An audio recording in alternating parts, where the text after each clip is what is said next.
Para saudara dan saudari yang Tuhan cintai, selamat pagi dan selamat bertemu lagi dalam renungan harian dari Paroki Santo Petrus dan Paulus Argapura, edisi hari Rabu, tanggal 15 Juni 2022, dalam masa biasa yang ke-11. Mengawali hari yang baru ini, kita hendak mendengar dan merenungkan sabda Tuhan.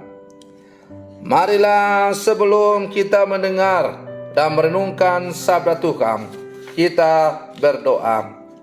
Dalam nama Bapa dan Putra dan Roh Kudus. Amin. Allah Bapa yang Maha Murah Hati, ajarilah kami berbuat baik benar-benar berkat Yesus Putra Manusia. Ajarilah kami melaksanakan segala yang memperbesar dan mempersubur kebahagiaan sesama. Bersabdalah ya Tuhan, kami siap untuk mendengarkan semua sabdamu yang kami dengar, dan kami renungkan untuk mengawali hari yang baru ini, semakin menjadikan kami sebagai umatmu, murid-muridmu yang siap untuk bukan hanya menjadi pendengar sabda, tetapi terutama menjadi pelaksana sabdamu dalam seluruh kehidupan kami. Terpujilah Engkau Bapa, Putra dan Roh Kudus, kini dan sepanjang segala masa. Amin.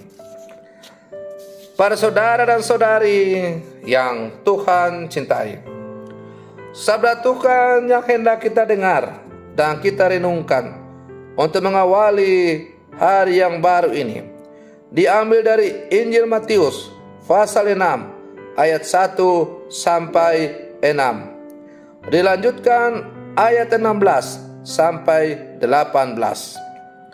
Tuhan bersamamu. Inilah Injil suci menurut Matius. Dalam khotbah di bukit, Yesus bersabda, "Hati-hatilah, jangan sampai melakukan agamamu di depan orang, supaya dilihat. Sebab jika demikian, kalian tak akan memperoleh upah dari Bapamu yang di surga. Jadi, apabila engkau memberi sedekah, janganlah engkau mencanangkan hal itu seperti yang dilakukan orang-orang munafik di rumah-rumah ibadat dan di lorong-lorong, supaya dipuji orang. Aku berkata kepadamu, mereka sudah mendapat upahnya. Tetapi jika engkau memberi sedekah, janganlah tangan kirimu tahu apa yang diperbuat tangan kananmu. Hendaklah sedekahmu itu diberikan dengan tersembunyi, maka Bapamu yang melihat yang tersembunyi akan membalasnya kepadamu. Dan apabila kalian berdoa, janganlah berdoa seperti orang munafik. Mereka suka mengucapkan doanya dengan berdiri dalam rumah-rumah ibadat dan pada tikungan-tikungan jalan raya, supaya mereka dilihat orang. Aku berkata kepadamu, mereka sudah mendapat upahnya. Tetapi jikalau engkau berdoa, masuklah ke dalam kamarmu, tutuplah pintu, dan berdoalah kepada Bapamu yang ada di tempat tersembunyi. Maka Bapamu yang melihat yang tersembunyi akan membalasnya kepadamu. Dan apabila kalian berpuasa, janganlah murah mukamu seperti orang munafik. Mereka mengubah air mukanya supaya orang melihat bahwa mereka sedang berpuasa. Aku berkata kepadamu, sesungguhnya mereka sudah mendapat upahnya. Tetapi apabila engkau berpuasa, minyakilah kepalamu dan cucilah mukamu, supaya jangan dilihat orang bahwa engkau sedang berpuasa, melainkan hanya oleh Bapamu yang ada di tempat tersembunyi. Maka Bapamu yang melihat yang tersembunyi akan membalasnya kepadamu. Demikianlah sabda Tuhan.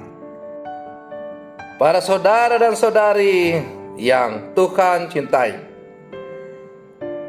sabda Tuhan yang baru saja kita dengar, yang dipendengarkan oleh gereja pada hari ini, masih merupakan kelanjutan dari bacaan Injil yang dipendengarkan sejak hari Selasa dan hari Rabu, yang merupakan khotbah Yesus di atas bukit. Hari ini kita mendengar Yesus mengajak kita supaya kita bermurah hati, berbuat amal sangat baik dan dianjurkan agama. Tetapi ada orang yang senang namanya disebut sebagai penyumbang.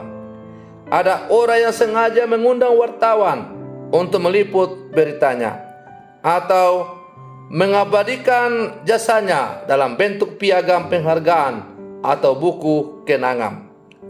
Mereka membutuhkan pengakuan dan penghargaan manusiawi. Bila ini yang dicari, maka amal kasih mereka telah mendapat upah duniawi pada saat tuntutan mereka dipenuhi. Para saudara dan saudari yang Tuhan cintai, bahwa ketika orang membalas apa yang kita berikan dengan memberikan sebuah penghargaan, misalnya piagam penghargaan, atau memberikan penghormatan untuk menandatangani prasasti, bukanlah sesuatu yang salah. Tetapi apabila itu yang menjadi tujuan utama, dan kalau tidak diberikan kita menjadi marah, maka berarti amal kasih yang kita lakukan punya pamrih, yaitu supaya dipuji dan disanjung orang. Maka amal kasih yang demikian kurang berkenan di hadapan Allah. Kalau saya sebagai seorang pastor paroki melaksanakan tugas pelayanan dengan sangat baik, lalu kemudian umat memuji, umat menyanjung, bukan sesuatu yang salah. Tetapi apabila tujuan daripada saya melayani sebagai seorang pastor paroki supaya disanjung dan dipuji oleh umat, maka itu berarti karya pelayanan yang saya lakukan bukanlah tulus, tapi sekedar untuk mencari ketenaran. Para saudara dan saudari yang Tuhan cintai, Yesus mencela orang-orang Farisi yang berderma untuk dipuji orang. Allah itu Maha Tahu, Ia pasti melihat perbuatan baik kita dan membalasnya. Jika kita tidak mengharapkan balasan pujian di dunia ini, maka kita sudah mendapat upahnya bila sudah dipuji orang. Namun bila kita berbuat baik demi Allah, maka Allah akan mengganjarnya. Memberi sesuatu dengan harapan akan menerimanya kembali, bukanlah ajaran Yesus. Maka melalui bacaan Injil tadi, kita diajak supaya dalam melakukan kewajiban agama kita, hendaklah kita melakukan kewajiban keagamaan kita itu bukan supaya dilihat orang, disanjung orang, tetapi demi untuk mencari karya penyelamatan dari alam.